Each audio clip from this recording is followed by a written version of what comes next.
Senhores, é verdade. No tema 1382 do Supremo, ele vai decidir se o Ministério Público ele deve pagar custas quando ele perde uma ação que ele entra, por exemplo, de ressarcimento. Esse é o tema 1382 do Supremo Tribunal Federal. E eu ouso dizer a você que isso impactará muito, não só os processos, mas como a atuação do Ministério Público. E eu vou te mostrar por A mais B e as teses que estão aqui em contraponto, opostas, para que você tenha massa encefálica suficiente para raciocinar sobre isso e ver o que o Supremo de fato decidirá. E como isso aqui é muito importante para provas de Ministério Público, para provas da magistratura que também vão julgar essas causas, e por que não em questões relacionadas também de defensoria pública, já que todo mundo, de certo modo, pode estar, vamos dizer assim, um polo passivo na ação do Ministério Público, inclusive particulares. Então eu ouso dizer que esse tema aqui é altamente sensível a todas as carreiras, no dia a dia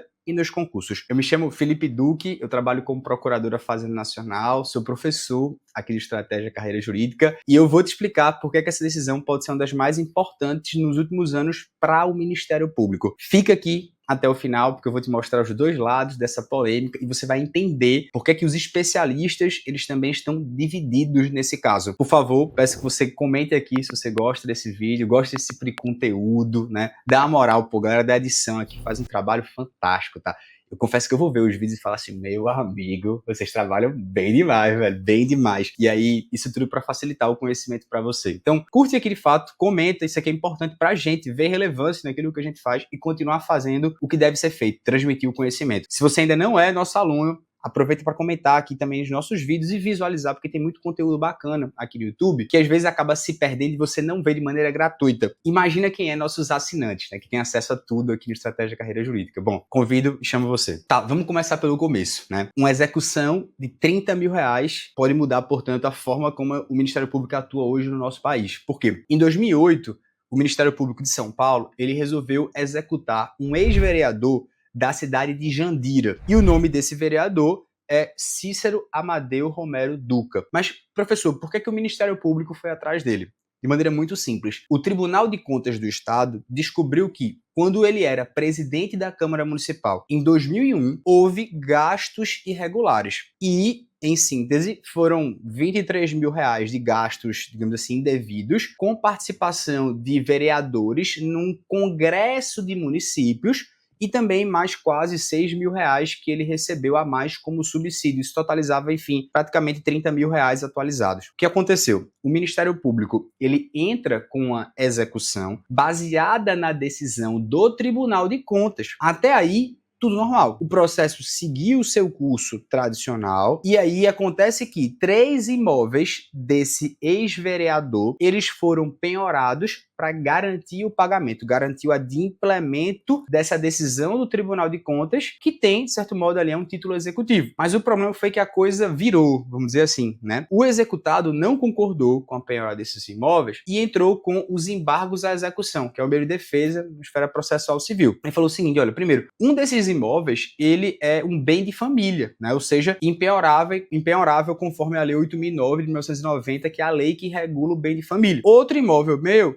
ele estava dado como garantia, né, no financiamento da Caixa Econômica Federal. E por aí foi. Professor, qual foi a grande reviravolta? A grande reviravolta foi justamente que o Tribunal de Justiça de São Paulo, ele deu razão integral a esse ex-vereador no mérito dele. Ou seja, ele não só desconstituiu a penhora desses imóveis, como ele fez algo que, de certo modo, nunca tinha sido acontecido e chegado no Supremo ainda. Ele condenou o Ministério Público a pagar as custas do processo mais os honorários do advogado da outra parte. A condenação ela foi fixada em 10% sobre a diferença entre o valor que estava sendo cobrado e o valor que o executado alegava dever. Isso, eu sei, pode não parecer muito, mas esse precedente, novamente, ele é muito importante e o impacto dele ele é gigantesco. Por quê, professor? Porque, tradicionalmente, o Ministério Público, ele nunca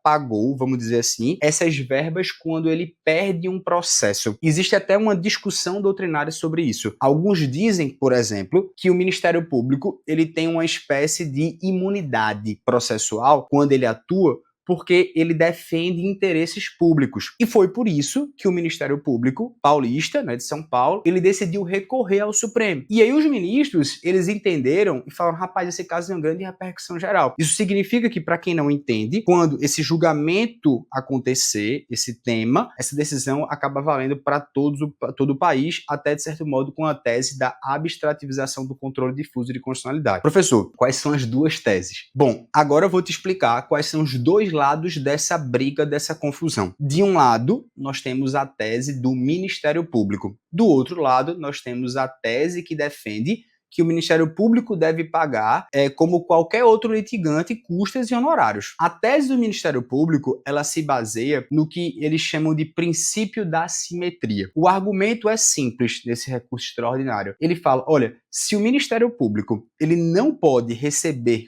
custas e honorários quando ele ganha uma ação, então, por lógica, ele também não deveria pagar quando ele perde. Professor, onde é que está escrito que o Ministério Público não pode receber nada, vamos dizer assim? Na própria Constituição Federal, no seu artigo 128, parágrafo 5º. E está lá de maneira muito clara. Ele diz que é vedado, é proibido aos membros do Ministério Público receber a qualquer título honorários, percentagens ou custas processuais. E aí um disclaimer, isso é obviamente diferente quando a gente fala dos advogados públicos que podem receber honorários, por exemplo, desde que limitado ao teto constitucional, a verba remuneratória, como já decidiu o Supremo Tribunal Federal. E que a Defensoria Pública, por exemplo, já teve o reconhecimento também dos honorários, mas com destinação pública.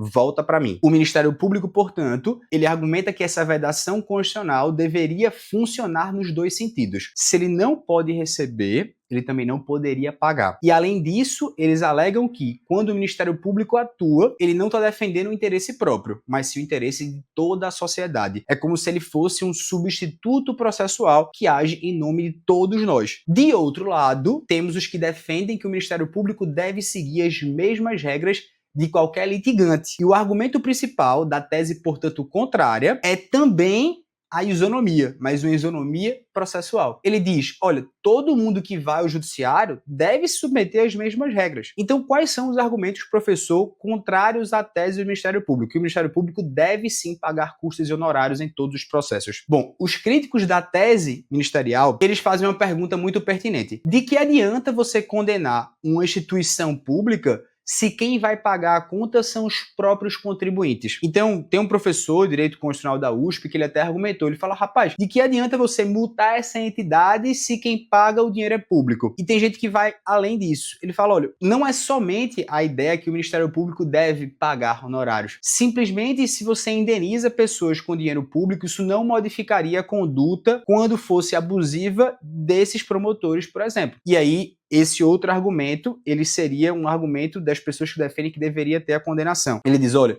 o risco financeiro deles terem que arcar com isso seria um freio natural contra ações temerárias. Se o Ministério Público pode ter que pagar custas, caso perca, ele vai analisar melhor se vale a pena entrar com determinada ação. Ou seja, é como se os especialistas em direito público falam, bom, se não há risco financeiro, pode haver, em tese, menos cuidado na análise prévia. Por fim, os argumentos da tese ministerial, eles têm outros argumentos fortes também, dizendo, olha, essa responsabilização financeira ela pode comprometer toda a autonomia e independência do Ministério Público. Se o Ministério Público fica com medo, porque tem que pagar custas, ele pode deixar de propor muitas vezes ações importantes para a proteção do próprio patrimônio público. Então imagine se todo promotor, antes de entrar com ação de improbidade, tem que calcular o risco financeiro. E além disso, existe também um precedente do STJ que é favorável ao Ministério Público. No julgamento do RESP 678969, a primeira turma decidiu que o MP não deve pagar honorários quando atua em defesa do patrimônio público, porque o STJ entendeu que o MP